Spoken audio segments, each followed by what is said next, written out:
बात घटी। पत्नी का नाम माया है। मैं अपने जीवन साथी के साथ अरेंज मैरिज की थी। दूसरे को समझने के लिए शादी से पहले कुछ महीनों तक प्यार किया, दूसरे को डेट किया और 6 महीने तक साथ रहे।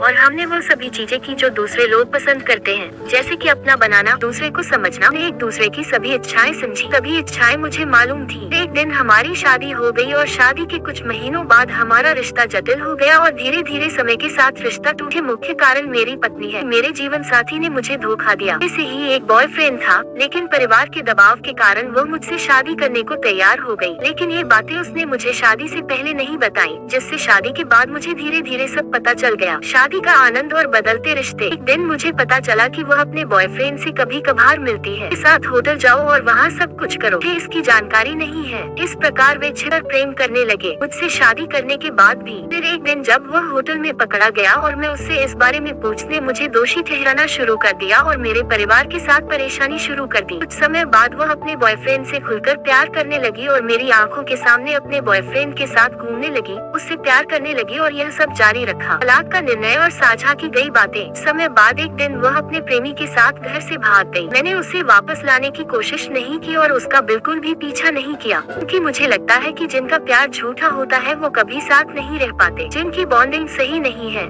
जिनका एटीट्यूड सही नहीं है, उनका प्यार कभी सफल नहीं होगा और वे कभी एक दूसरे से प्यार नहीं कर सकते। कई दिन बीत गए और मैंने तलाक के लिए आवेदन किया और उसके पास एक पत्र गया। दिन उसने मुझे बताया कि उसके बॉयफ्रेंड ने उससे ब्रेकअप कर लिया है और उसे छोड़ दिया है और वह मुझे वापस चाहती है। उस पल एहसास हुआ कि वो लड़का अपने हनीमून पर माया के साथ भाग गया है। इस पल मैं जिंदगी के सही फैसले पर अड़ी हुई थी और मैंने उसी वक्त उसे तलाक दे दिया, यानी रिजेक्ट कर दिया, क्योंकि मैंने सोचा था कि यह लड़की जिसने मुझे एक बार धोखा दिया था, वह किसी और कारण से मुझे फिर से धोखा दे सकती। इसलिए मैंने उससे सारे रिश्ते तोड़ना ही बेहतर समझा और यह बहुत अच्छा फैसला था।